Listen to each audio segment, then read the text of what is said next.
you have chosen this meme, and when I first looked into it, I thought it was such nonsense that there wouldn't be much to talk about. But boy, was I wrong.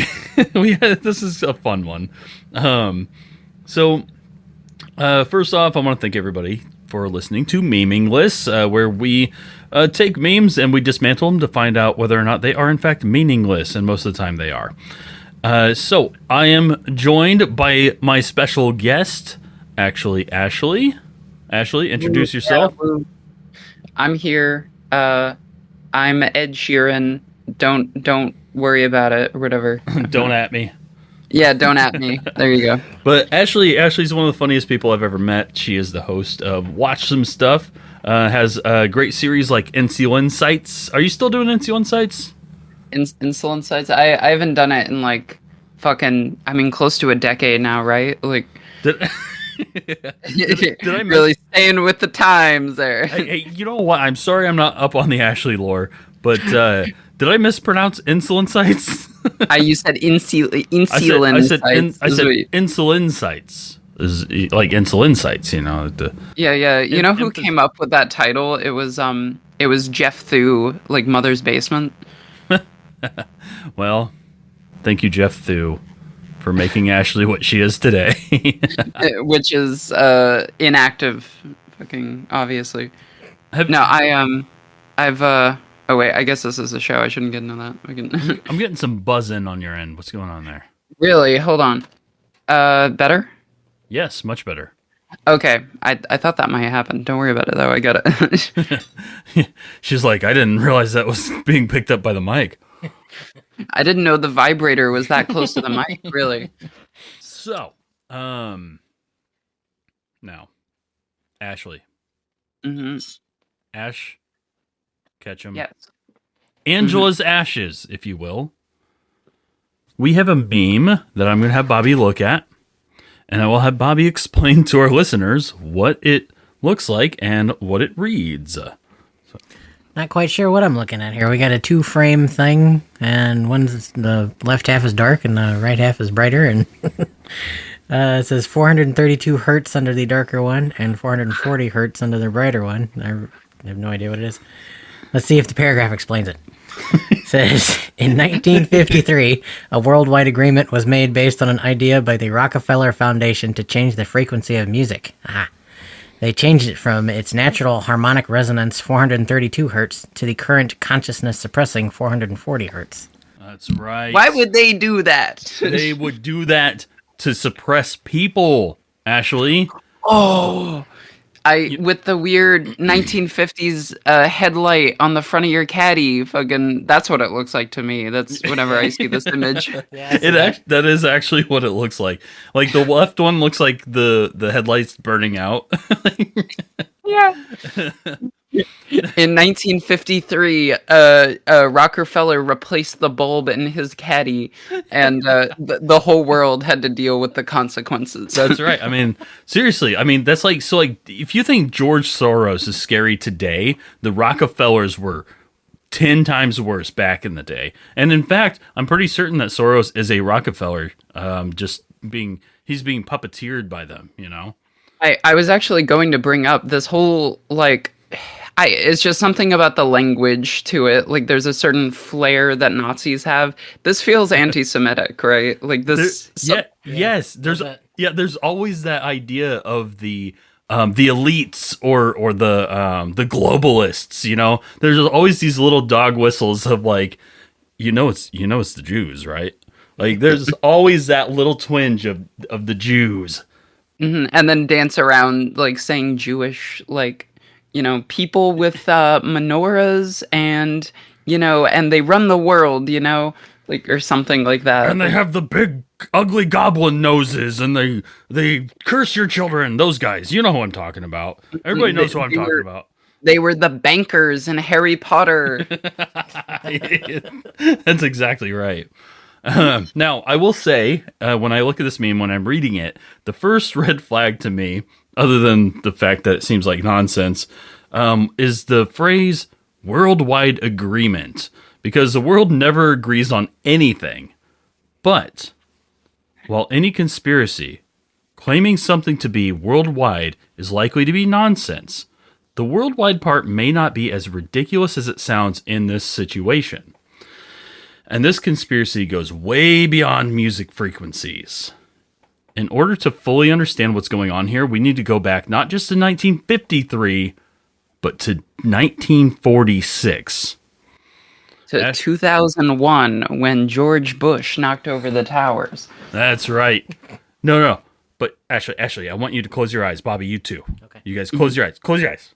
I'm blind. Where'd the light go? It'll come back when you open your eyes, but don't do it yet. Oh, good. Don't do it yet. Don't do it yet. I want you to picture a dark and foggy London. The streets. I can see the dark part. Yeah, it's dark. It's real dark. There's foggy too. There's foggy there. Okay. And the streets are made of cobblestone, probably. And there's almost certainly a Jack the Ripper around, because London be scary in 1888, and it was less than 60 years prior to these events. So maybe Jack the Ripper was still around, so he might have lived real old.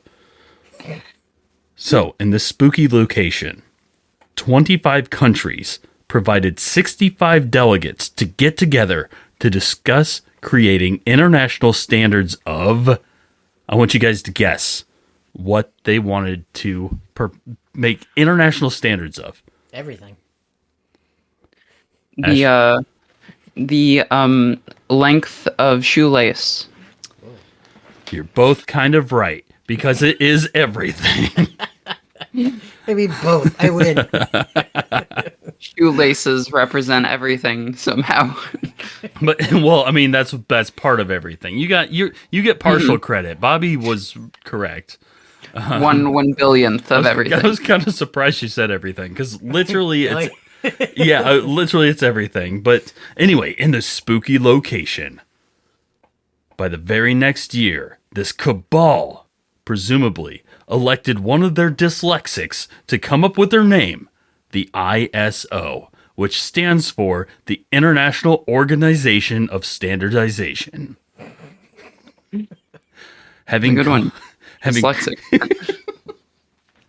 Having come into true fruition, the ISO had 67 technical committees, each focusing on specific expertises. I looked it up, and expertises is the right plural of expertise in this context, which is upsetting. It's upsetting to me, because I was hoping it'd be like expertise, like kind of like expertise. Yeah, octopiece. But like I was hoping it'd be kind of like how the plural of Genesis is Genesis. But anyway, I digress a lot. But Ashley, in case they don't sound creepy enough, I'm going to send you a picture of the haunted house where their Geneva offices were located. Actually, I'm going to bring the buzzing back, since we're going to be just... There it is. You hear that buzzing? Is that how you pass the time? Put Bob back in the drawer. Come on, we're being professional here. Bob? Yeah, you know what Bob means. Bottom of bass cart. No, your battery-operated boyfriend. I have actually not heard that phrase before, yeah. I don't know how. When Sponge gives you that bob. You ever hear that one? Nope. I like it, though. Ashley, in case they don't sound creepy enough, I'm going to send you a picture of the haunted house where their Geneva offices were located. Whoa! And it's black and white. That's so creepy. Yeah, it's real creepy, right? I mean, that must mean they're evil. From this terrifying place, the ISO introduced their first diabolical agenda, known as ISO 1. And that's scary, dark agenda shit. We know this because letters and numbers and stuff. To be fair, I think a lot of houses in Geneva probably look like this, right? Well, I mean, then all of Geneva is haunted. Evil villain shit, yeah. Yeah. I kind of like it. I'd live there. Yeah, I would too. Yeah, if the rent's good. Yeah. Yeah, but but both of you are evil, so not completely. So, ISO 1 is them setting a standard for the temperature at which regulated parts should be measured in order to control for thermal expansion being a factor in measurements. Okay, so I don't know if I get it. I guess they just wanted to have a standardized temperature in which to measure parts so that people in different climates weren't measuring parts in a way that they wouldn't end up fitting each other. You should just make it room temperature. Yeah, they chose 20 degrees Celsius, which is roughly room temperature. Okay, maybe not that scary sounding, but kind of a bureaucratic nightmare, right? Or I guess a bureaucrat's wet dream. But this meticulous nocturnal emission continued, and ISO's scope grew extremely broad. As I said, the ISO had 67 committees, each dedicated to different areas of standardization. Essentially, they created research guidelines for a vast spectrum of industries to follow. Now, just a quick tangent that I'm going to bring up for absolutely no reason at all. In 1887, a year before Jack the Ripper killed Mary Kelly, a chemist named Lazar Edelanu was the first person to synthesize amphetamines, ostensibly used for treating, quote, combat fatigue, which is now known as PTSD in soldiers. Various benefits were discovered about the drug, such as improved mood, more willingness to return to combat, increased enthusiasm, and improved focus. Because of these benefits, among other things, subjects had more confidence and, had more confidence in accomplishing certain tasks, even very ambitious ones, but as we know, can lead to negative side effects, such as obsessively organizing or cleaning in odd ways, which has been referred to with the pejorative tweaker cleaning, which one could imagine may lead a group of people to create a vague and ambitious project that probably has nothing to do with the creation of ISO, a group dedicated to categorizing and standardizing literally everything at a time when the use of amphetamines was rising and being used to treat everything from coughs to weight loss to attention issues. And everybody was addicted to amphetamines at that time, but that probably had nothing to do with the formation of a group of people wanting to organize literally everything. If I was a vampire living in the 1800s, I'd probably be smoking crack. I mean, everyone else is doing it, right? I mean, like, it was all in pill form, but it's just like... I'd be popping crack. No, popping crack. Hey, guys, you want to go pop some crack? You a fed? No, feds would actually know what they were talking about. I just want to pop some crack.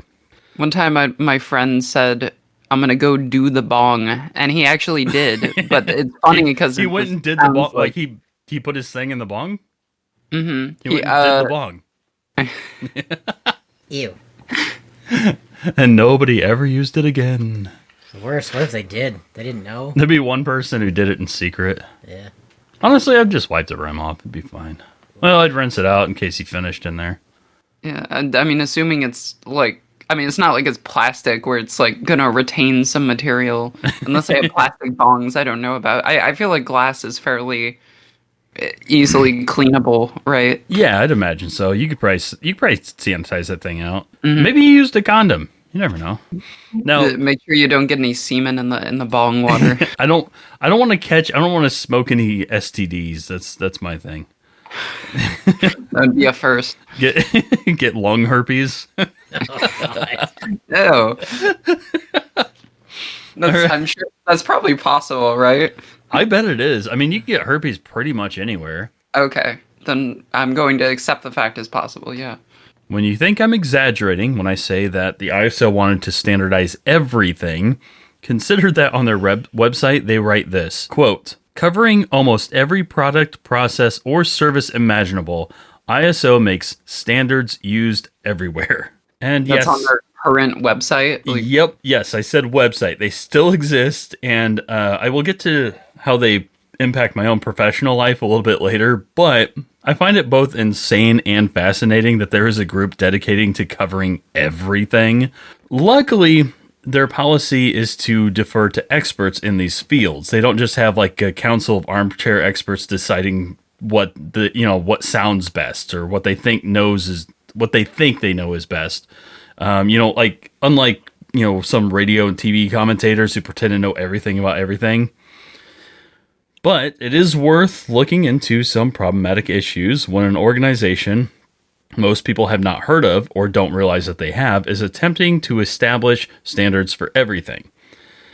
I'll start with the most common and boring critique of ISO, and that's that while the standards provided have some critical information on safety standards, the information they provide is not free, and in fact, it has been criticized for being too expensive for startups to use, which can be prohibitive if your business is obligated to follow their standards. So some countries require that you follow ISO standards in order to continue forward with whatever industry it is that you're trying to become a part of.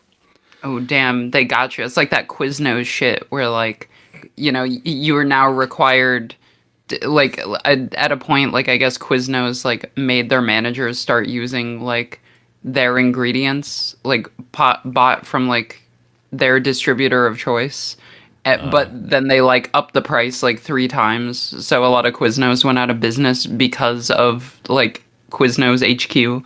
Yeah, and that's not shocking. It's such shit because like Quiznos, you're so most Quiznos are run by an independent person, but they license out the name. Like with Subway, for example, there was no standardization of in terms of like how if you buy, say you buy the franchise and you open a Subway, there's no part of your contract that stops somebody from opening a Subway next door. So like there's nothing saying like, okay, well I've opened one here and my contract says that they won't build another one within 6 miles or something like that. Subway does not have that. And because of that, a lot of Subways go out of business just because somebody else built one in a slightly better location. But if you're a franchisee and you build almost any other company that allows their name to be leased out, part of your contract includes the protection against them just building another one near you. Like they can't just see that, oh, well, their store is really successful, so we're going to open one next door, put them out, and then, raise our prices back up once that guy's gone. A lot of people who own a Subway end up being in a lot of debt because of this, and it's kind of a miserable cycle. That'd suck penis, like owing your soul to Subway. Yeah. Like investing that much and then getting fucked over by them.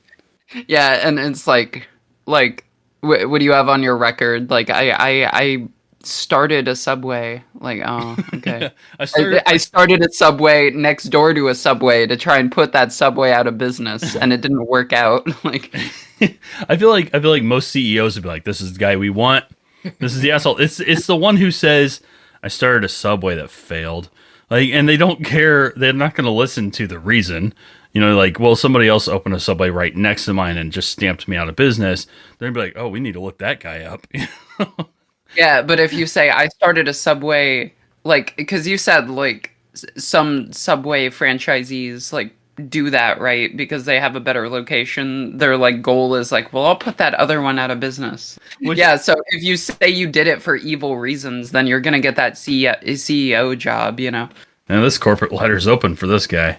Mm-hmm. When it comes to how expensive it is to get the approval for these ISO standards, or to even get the information for these ISO standards, I went to the ISO's website to purchase information on how to build and maintain an ISO 5 environment clean room.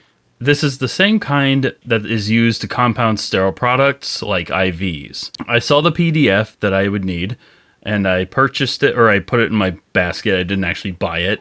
And the PDF was $190, which I thought, okay, expensive for a PDF, but not prohibitively so. Then I noticed that it was just one of at least 21 parts, and I started adding to my cart all these different things, and it turned out that each part was split into like separate chapters you had to buy. And I eventually, I didn't even get anywhere in, and I was at $2,500, and I was like, just no. Like, that's insane. Like, I don't even need to keep going to know that this is expensive. And that is for end user only. So those are not the share it with my company licensed PDFs. Those are the ones for you and maybe some colleagues. And when you purchase them, they get watermarked. So if you do share it with your company and ISO finds out, they could end up just charging you for the corporate prices, which are way higher. And they're so secretive, so mysterious that when you ask for the price, they demand your information when you want to know things about it. Like, oh, okay. I thought you meant like, you want to know how expensive it is? Here, let me ring it up for you. Give me your card. Like, give me your card first. So it's almost like that. So I tried to get the corporate prices, and they demanded my information to know about like who I am, what's my name, like legal name, email, what company I'm buying it for, etc., etc. And unless you can find a national member body in your own country, you have to buy their stuff using Swiss francs. You can't use dollars. You have to use Swiss francs. Wow. And yeah. Swiss bank accounts much? What are they trying to hide? So this brings us to the most diabolical thing we know of. The frequency change in music to suppress consciousness. Was the ISO behind this? It certainly sounds like something they would do. But with the added goal of suppressing consciousness. Like, we'll get him yet. That's right. Like, we're going to standardize so many things so much that they're just going to be running on rails after a while. Their bulb is going to be shining so bright on their caddy. In ISO's own documentation on what is called ISO 16, they write, quote, "The international standard specifies that standard tuning frequency or standard musical pitch." So they admit it, Ashley. It's a full-blown conspiracy. And Ashley, it was worldwide and still is.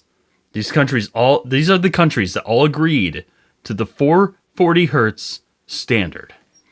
Austria, Netherlands, Sweden, Chile, New Zealand, Switzerland, Denmark, Norway, United Kingdom, France, Pakistan, the USSR, Ireland, the Republic of South Africa, Yugoslavia, Italy, and Spain. And okay, listeners, I know what you're thinking. You're thinking, hey, some countries are missing from that worldwide list, and you did mention some countries that don't exist any longer. Okay, fine. You know what? Shame on you for even asking. You see, it's the 440 hertz. It hurts us. It burns us. Ashley, have you ever listened to music? Not back into the pit, it burns. Yeah, often. See, you've listened to music. Bobby, you ever listen to music? Music? What's that? Not from fucking Sweden. All right, well, all of us, No. all of us, other than Bobby, apparently, we've all been brainwashed. Our consciousness is suppressed, Ashley. What would you say? You sounded super, like muffled or compressed or suppressed, even. Are these headphones 440 hertz? I didn't intend them to be. Yeah, I made this microphone and my headphones like at home so I could avoid like the conspiratorial way of creating them to make you I don't know, buy Cheetos or whatever the big like plan is. Yeah, you know what, Ashley, make all the jokes you want.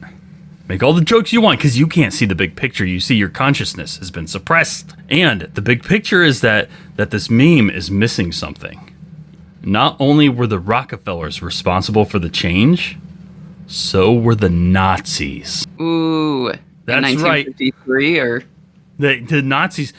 I bet you did not see that coming. Was this the Nazis like working at NASA or something like in 53? I can see that this meme is getting a bit complicated. So I'm going to break this meme down one part at a time, okay?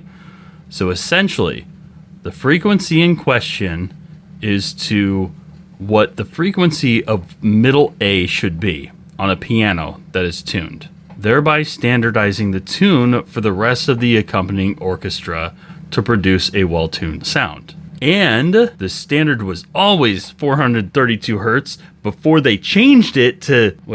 According to studies of original and reproduction instruments of the 1800s, there didn't seem to be any standard frequency in Europe at all, not even by region.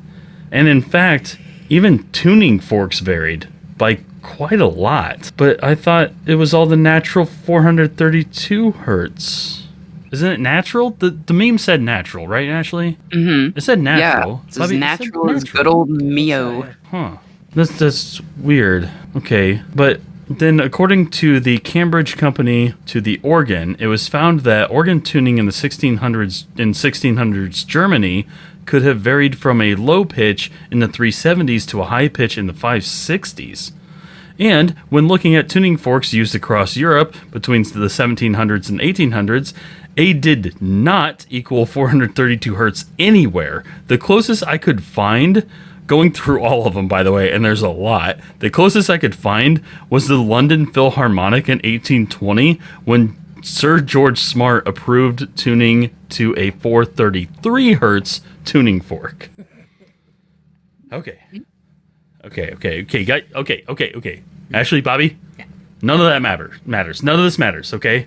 There's a conspiracy going on still, so maybe there wasn't a set standard, and not everyone, or even most people, or almost anyone, was tuned to 432. Even though it's totally the natural tuning, everyone just got it wrong. And this is where the Rockefellers and the Nazis come in. I bet you Rockefeller that coming.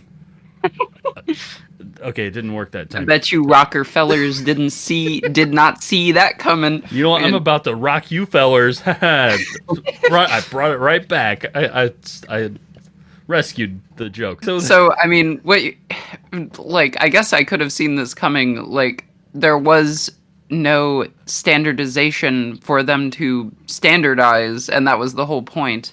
So, but in addition to that, there wasn't any kind of like quote unquote natural harmonic anything that sat around 432. You only think that because your consciousness has been suppressed by this whole 440 thing. And the earliest proposal to standardize pitch to 440 hertz was by a man named Johann Heinrich Scheibler. That's pretty Nazi sounding to me.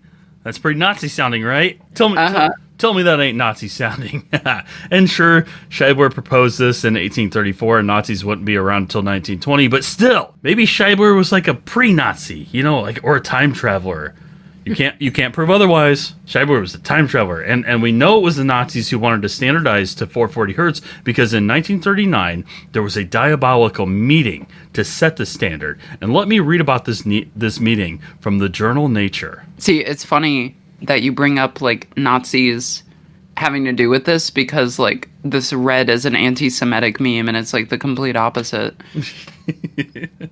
In a way. I thought you were going to say like Ashley, you just don't get it because that Judaism is leaking into your brain or something. It is though. It is. I bet it is. That's what I'm gonna find out in the end. It's a double it's like a double cross, but in like a double conspiracy instead. The Jews double crossed the Nazis. Isn't that so Jewish of them? So this is the Conference of Pitch Standards, and a survey of the reports submitted by different countries to the conference indicates that the present position can well be regarded as a propitious for international agreement. So we have the French Standards Association proposed 440 hertz. Germany, Nazis, 440 hertz. America's standards, 440 hertz. America, freedom lovers, that's 440 right. hertz. British, Dutch, Swiss, the International Union for Broadcasting, all suggested 440 hertz. Italy adopted 435 plus or minus 4. I feel like they were just being assholes there. The mean of European broadcast, or European concert broadcasts, chose 443 hertz. The Electric Organs of America, 440 hertz, and Electric Organs of British, because they have to be assholes, 439. So, a friendly and vigorous discussion followed, during which it was happily found possible to establish eventual agreement on the main points at issue, thereupon taking cognizance of the general lack of observance of the Vienna standard, which was 435 hertz, in favor of an appreciably higher, though variable figure, which moreover shows a constant tendency to increase in having regard to the aesthetic, technical, and economic importance of early international standardization within the limits of existing practice. The conference unanimously agreed to forward the following accommodations to the International Acoustics Committee for submission. So, essentially, they agreed that 440 hertz would be fine. So essentially, every standard set beforehand was not 432. 440 hertz, along with Germany, was proposed by many countries, including the US, and the purpose was to maintain a standard frequency to make tuning, broadcasting, and other musically centered forms of entertainment more practical. And to suppress your consciousness. Huh. I keep reading that Joseph Goebbels, Minister of Propaganda for Nazi Germany, was highly influential during this meeting. But I can't find anywhere that there were Nazis, that there was a Nazi intention of making people less conscious or to feel different ways due to frequency. And frequency. Got it. Okay, you know what? Okay, there might still be a conspiracy here. All right, Ashley. Mm-hmm. Would you say that right now we're having a good time?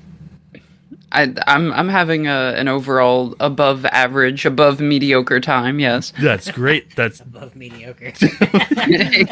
That's great, Bobby. Are you having a good time? I'd go with above mediocre. Sure, that sounds good. Yeah. You know what? What's up? We shouldn't be having a good time because of Havana syndrome. You see, this 440 hertz thing. This isn't the only time when frequencies have been used against people. And it's not just the Rockefellers and the Nazis, it's also communists. They're doing it too. And the reason why the rest of us haven't heard about it is because our consciousness is suppressed, I bet. So maybe this is like Nazi science shit, where you'll hear like in 1943, they injected a pregnant woman with demon blood to see what would happen. And it's like... And they didn't write down the results because they were fucking crazy. They're like, it was the only vial of demon blood they had, but they didn't bother keeping any notes or anything. Because they were really bad at keeping notes. Yeah, the Nazis, notoriously bad at keeping notes. Isn't that the case? I've heard that many times, just that they would do shit just to do it and not really document it well at all. It'd just be gibberish notes. It's kind of stupid because and this kind of actually does bring me back. I was being I glossed over it as a joke, but amphetamines were a huge thing in Nazi Germany. And that was kind of part of why they were obsessed with keeping notes on goddamn everything. And so, most of what they did was meticulously recorded.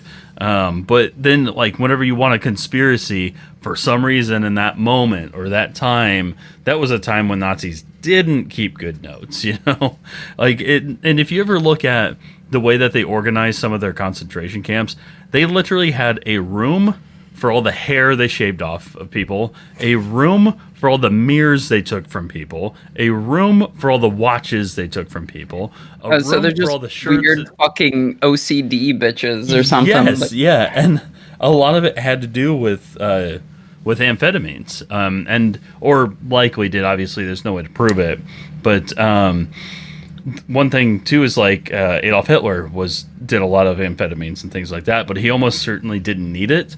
And there was a didn't need it. Yeah, well, there was a time when Hitler went to his doctor because he was concerned that when he was giving speeches, he would ejaculate.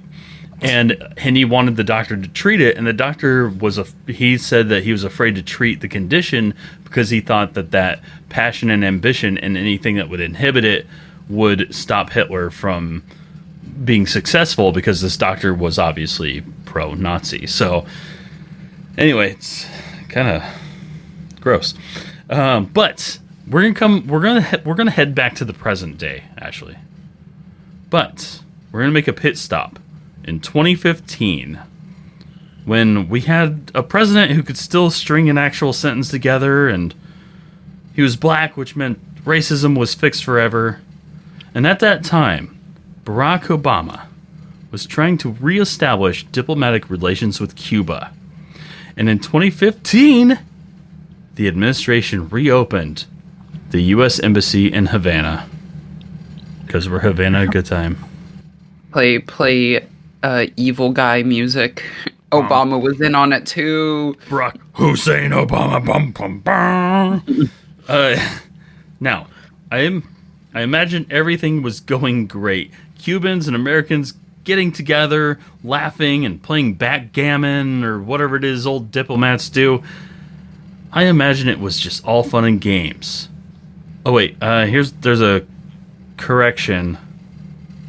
Surfing in on an actual tidal wave of sweat, a sopping wet senator named Marco Rubio had this to say, quote, "The Cuban government has been harassing U.S. personnel working in Havana for decades.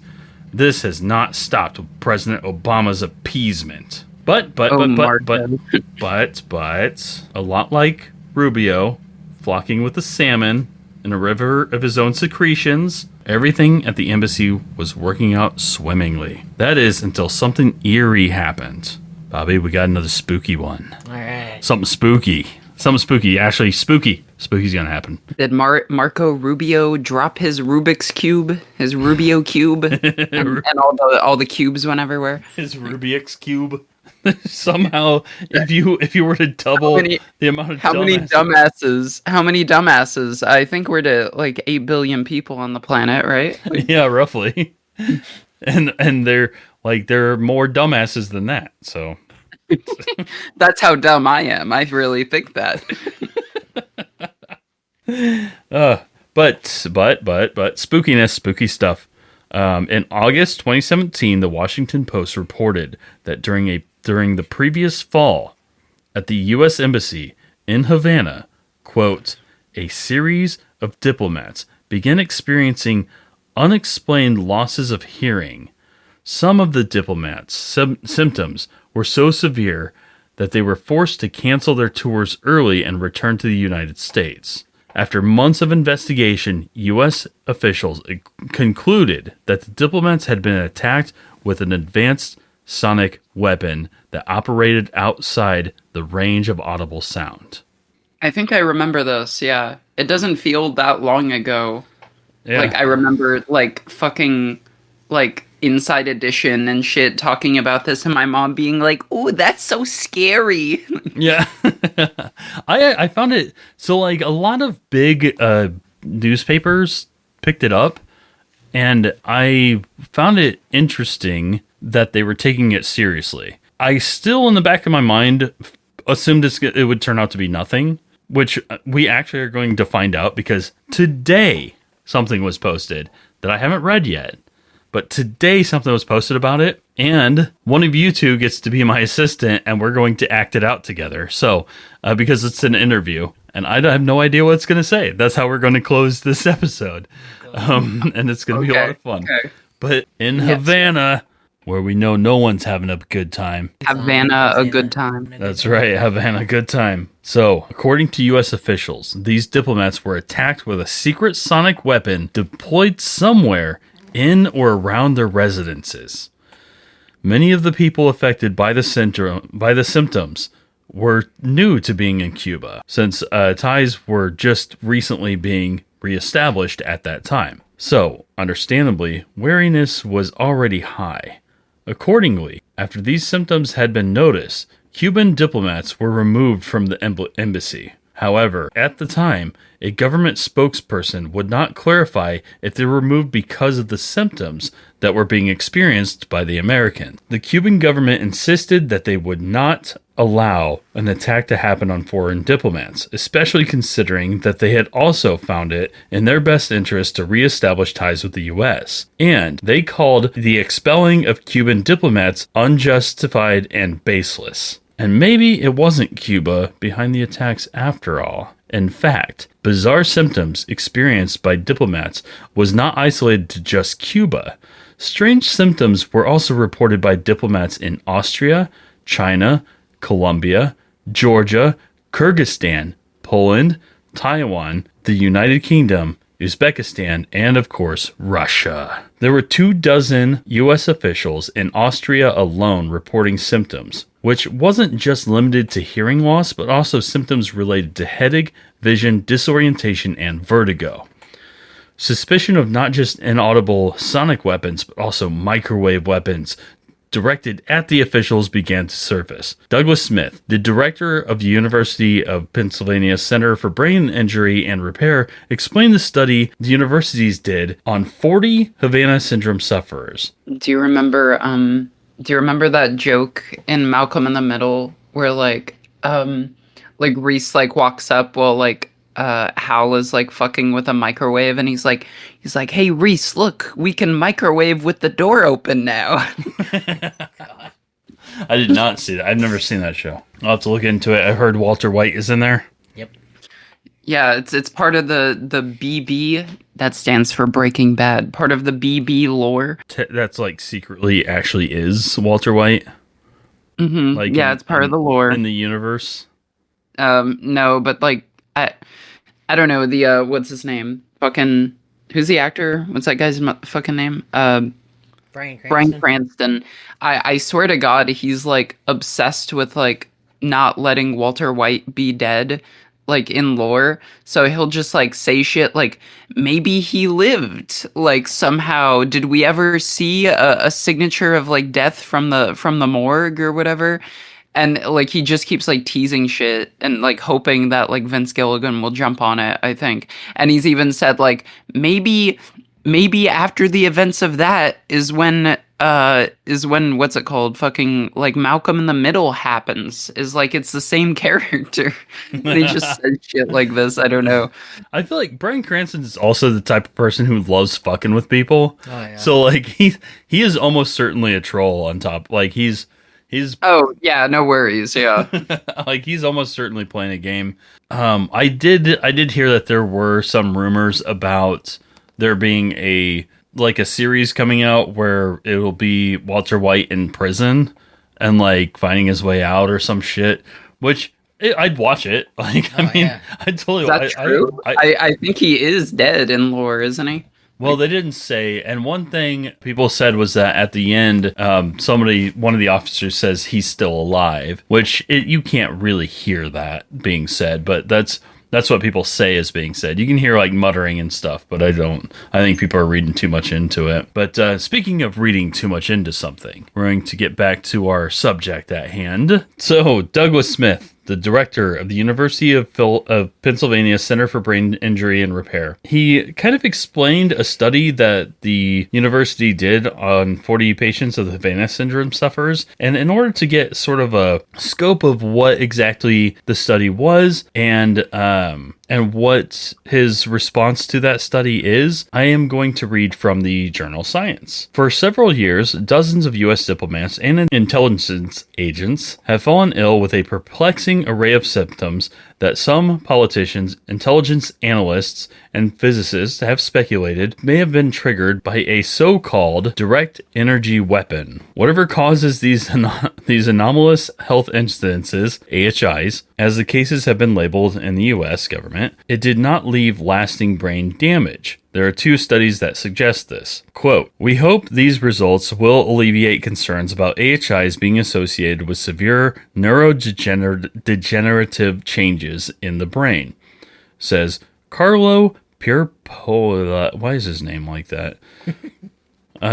Anyway, says the chief of the laboratory on quantitative medical imaging at the National Institute of Biomedical Imaging and Bioengineering. I don't know why it needs imaging in there twice. That upsets me. He is the lead author of a couple of papers that were released by JAMA, in which the National Institute of Health, the NIH, gave a bunch of tests. Basically, they tested 80 people who had reported the strange problem, the whole Havana syndrome thing. But the studies don't solve the mystery of what caused the AHIs in the first place. So what happened was that people started reporting it in 2016. It was 2015 when they first opened the embassy again in Havana, and in 2016 that's when people started reporting this anomaly. in their health. And people at the U.S. Embassy, they experienced things like headaches, dizziness, insomnia, and they reported hearing strange loud sounds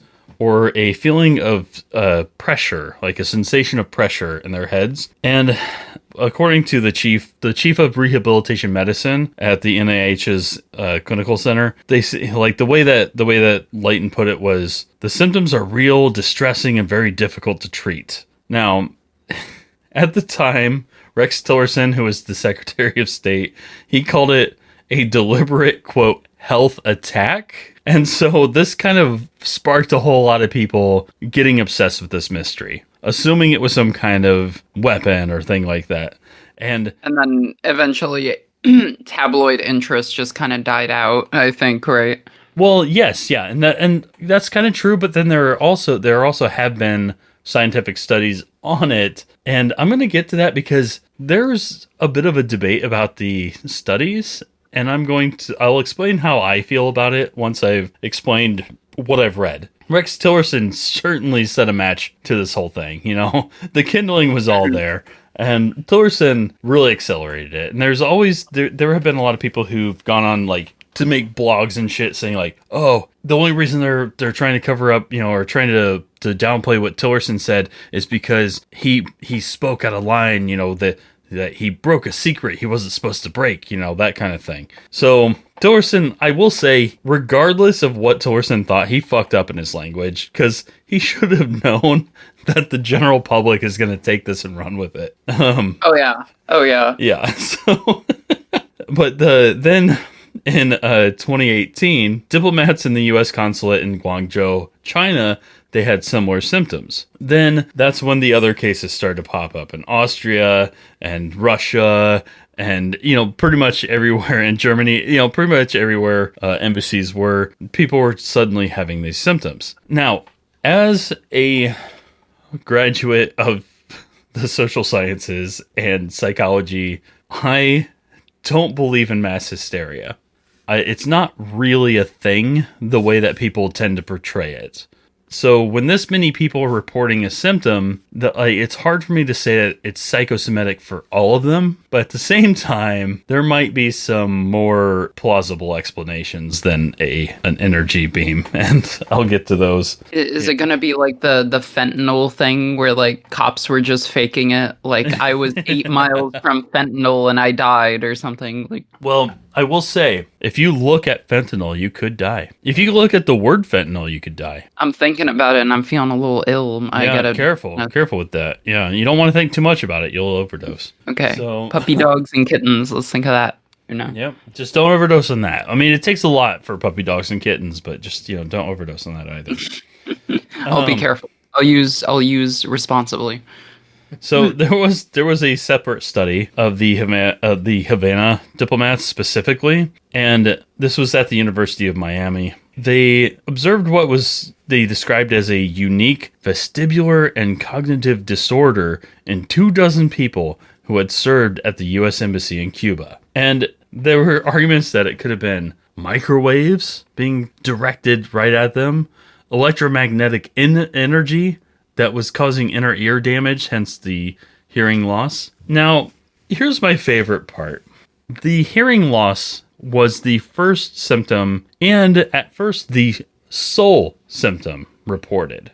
These were diplomats who were new to the Havana area. And it has been found that people who are new to the Havana area, they're not used to hearing a certain bug, a cricket-like bug, that makes a high-pitched noise that bothers the fuck out of people who are not used to hearing it because of its weird frequency. And at the time that they reported this hearing loss, that is when those bugs would be making the most noise. It was like a seasonal thing. Yeah.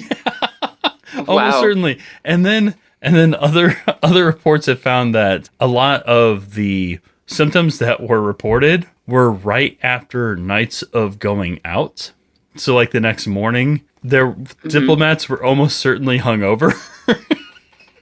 Oh shit. Okay, so it's just a multitude of yeah. And there was one study that was done where they took, so they had 86 people and 30 control individuals. And according to this study, By most measures, they found no significant difference between the groups. And there was one thing, though, that they had diagnosed 24 of the AHI patients, so the non-control patients, with what's called a PPPD. So this is a persistent postural perceptual dizziness. None of the control subjects had this symptom. In my opinion, I think, if you sincerely believed you experienced Havana syndrome, you could almost certainly convince yourself that you just feel dizzy all the time, Like, I don't want to just assume that that's what's going on. And that's kind of where I got to when I was talking about Smith, where he responds to this, and this is the way he responded to this study. In the latest studies on the ill diplomats funded by NIH, the colleagues and that name I don't like.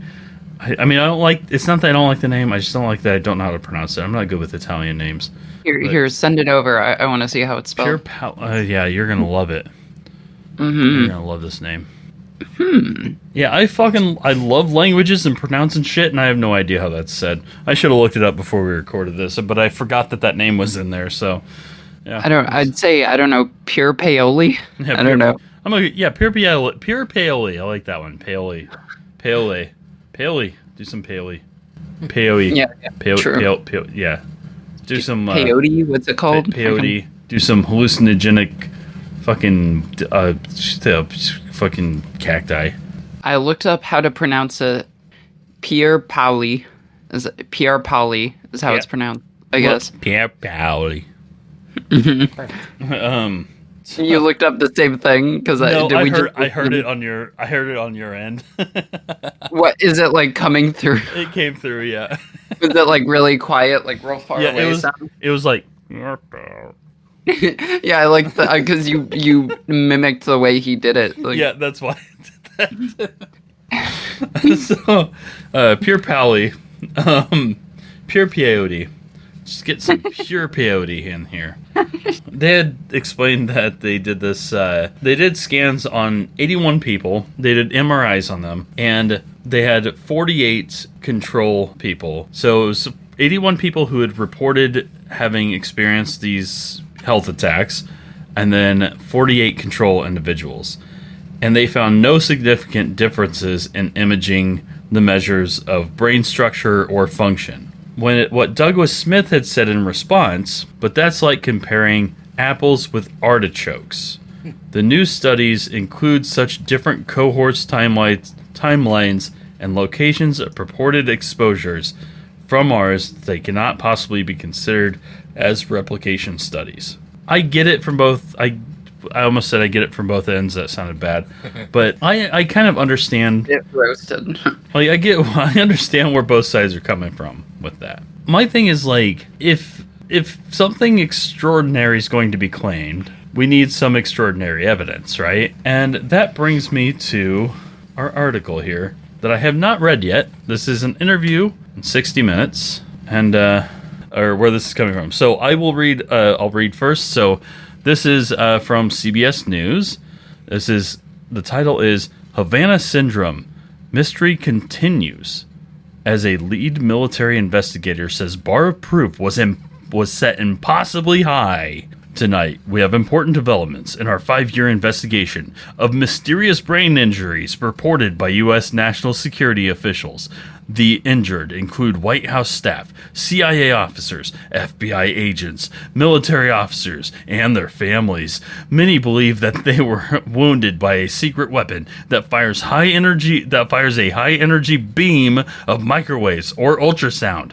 This is our 4th story, and as we reported in March, we now have evidence of who might be responsible. Most of the injured have fought for America, often in secret, and they're frustrated that the U.S. government publicly doubts that an adversary is targeting Americans. Those damn crickets. One of them is Gary. a crusader against crickets. We're discussing her and not using her last name because she is still an FBI agent working in counterintelligence. She says in 2021, she was home in Florida when she was hit by a crippling force. And bam, right inside my ear, it was like a dentist drilling on steroids. Like the dentist is on steroids. That feeling when it gets too close to your eardrum, it's like that, times 10. It was like a high-pitched metallic drilling noise, and it knocked me forward at like 45-degree angle this way. She says she was by a window in her laundry room. My right ear was line of sight to that window while this thing was happening in my ear. What's happening in my ear? And when I leaned forward, it didn't knock me over, but it knocked me forward. I immediately felt pressure and pain started coursing from inside my right ear, down my jaw, down my neck, and into my chest. I think you had a stroke. At the same time, FBI agent Carrie told us the battery in her phone began to swell until it broke the case. Finally, she passed out on a couch. Because of the chest pain, she was checked by a cardiologist and then returned to duty. And I remember complaining to my colleagues for months that I felt like I had early Alzheimer's, short-term memory, long-term memory, confusing memories, multitasking. My baseline changed. I was not the same person. I was now Lady Gaga. Carrie's story matches those we've uncovered over the years. You can be Olivia. It was this piercing feeling on the side of my head. It was like, I remember it was on the right side of my head, and I got like vertigo. Olivia Troy was Homeland Security Advisor to President Mike Pence. Yeah. President Mike Penis. Olivia Troy was Homeland Security Advisor to President Vice Prince. And in our 2022 report, she told us she was hit outside the White House. And I'll be anonymous. You gotta lower your voice. Yeah, No. And then certain believe me, I'm way ahead of you. And then severe ear pain started. I liken it to if you put a Q-tip too far and you bounce it off your eardrum. How would he know that? Well, I imagine taking a sharp pistol and just kind of poking that. And this man told us he was among the first publicly known cases in 2016 from our embassy in Cuba. That's how the incidents became known as Havana Syndrome, because they're all having a syndrome. He's medically retired. Oh, come on. He's medically handicapped. Come on. From an agency we can't name. Blind in one eye and struggling for balance. A major medical study for the government was led by Dr. David Relman of Stanford University. In our 2022 report, he told us, what we found was we thought clear evidence of injury to the auditory and vestibular systems of the brain. Everything starting with the inner ear where humans perceive sound and balance, and then translate those perceptions into brain signals. His study found direct pulsed radio frequency energies appears to be the most plausible mechanism. For example, a focused beam of microwaves or acoustic ultrasound. More than 100 officials or family members have unexplained persistent symptoms. Chemtrails. Carrie. The crickets are putting out chemtrails, that's my guess. If I turn too fast, my gyroscope is off, essentially. It's like a step behind where I'm supposed to be. So I'll turn too fast, and I will literally walk right into the wall or the door frame. Now, for the first time, the case of FBI agent Carey, who we can't confirm is an actual FBI agent, suggests which adversary might be responsible. She spoke with the FBI's permission, but wasn't allowed to discuss the cases she was on when she was hit. We have learned from other sources one of these cases involved this Mustang going 110 miles an hour. What the fuck did why? Okay. Now, for the first time, the case of the FBI agent Carey suggests which... Jesus Christ. Now, for the first time, the case of FBI agent Carey suggests which adversary might be responsible. She spoke with the FBI's permission, but wasn't allowed to discuss the cases she was on when she was hit. We have learned from other sources one of those cases involved this Mustang going 110 miles an hour. What? I got partway through it and I'm like, did I accidentally skip to a different paragraph? Am I reading an ad? Like, what happened? Deputy on body cam. Pull over! Pull over! In 2020, near Key West, Florida, deputies tried to stop the Mustang from speeding. It ran 15 miles until it hit spike strips laid in its path. Deputy on the body cam video from 2020 says, "Get out! Put it down! Get on the ground!" A search of the car found bank accounts. Notes of bank accounts. Citibank Discover saving $75,000. Wow, that's a very narrative deputy. Yeah, thanks for the exposition, Sheriff. Appreciate it, officer. And this device that looks like a walkie-talkie can erase the car's computer data, including its GPS record. There was also a Russian passport. Yeah, pretty fucked up, right? I like The guy's name is Vitaly Kovalev. The deputy on the body cam says, "Why did you run? Be honest with me." Kovalev says, "I don't know." Deputy says, "You know why you ran?" Kovalev says, "I don't know." And we don't know why he ran either. But we... Was it that he invented Pirate Bay? Did CBS take some fucking drugs before writing this? You said this was 60 minutes, right? Yeah. Isn't that supposed to be a serious show that knows what the hell they're doing? You say TBS, very funny. Didn't this... CBS. Didn't this, like... I don't understand what's going on. Like, how's this... Why are they taking this idiocy so seriously? This is so dumb. Okay, okay. Wow, this keeps going. Oh, this goes on for a long time. This could be a whole other episode. That is the whole episode. It's a 60 minutes episode. Oh, God. How long is a 60 minutes episode? I don't know, like half hour. Yeah, I think that's about 45 minutes, yeah. Do you know, actually... commercials, yeah. Actually, so, I kid you not, they are extending... They're not going to change the name of the show, but they're extending their episodes to 90 minutes. What? Yeah. I'm not kidding. They really are. So,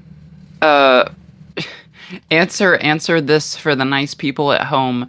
What is the caddy headlight? As I said, what does that have to do with like harmonic resonance? And also, what is the consciousness suppressing claim? Where does that come in? So there actually have been plenty of studies, and I did mention it during the episode, but it's just I kind of went over it pretty briefly. But there have been studies that have been done that have shown that frequencies don't really have much of an impact on our cognitive function unless it's very distracting. And so, and there's never been any history of a standard natural frequency of any kind whatsoever. Like, I don't even know what they mean by a natural frequency. That's idiotic. But if it's natural, then I don't think it's regulated exactly. Like, yeah, and the regulation was just to make the standards of the industry of producing music and broadcasting it easier for everyone. And some of them had to be changed because of their different broadcasting frequencies, which not everybody falls in ISO a broadcasting frequency either. And I don't know if they all could. I don't know the science behind that, but I will say that essentially it is just based on if you hit the A key on a piano, middle A on a piano, they standardize the frequency at which that A key should sound, so it's easier for the rest of the orchestra to tune in to that. It's just a standard for the industry to make things easier. And even today, not everybody follows it, which is like it's so stupid because there's this whole they thing, right? There's this whole idea of a cabal that controls everything and they're all coordinated. And I want to ask the people who believe this, give me one organization that is actually that coordinated.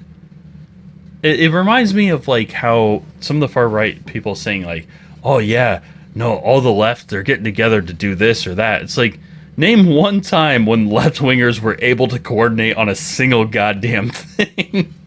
Like, yeah, they all hate each other. Like, what are you talking about? And I'm like, I'm super left, and I have to say, fucking none of us get along. Like, there's no coordination here.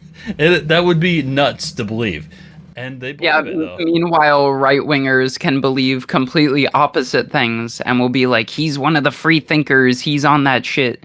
Like, yeah, they could, like, Donald Trump could come out and he could contradict himself in the same sentence, and everybody will cheer and be like, yeah, he knows what he's talking about. And because they'll only hear the part they want to hear, you know? And it's stupidity. Anyway, it's stupidity all around, both sides. It's all this nonsense. And when you sent that to me, I thought it was just going to be, I would look into it and not find anything.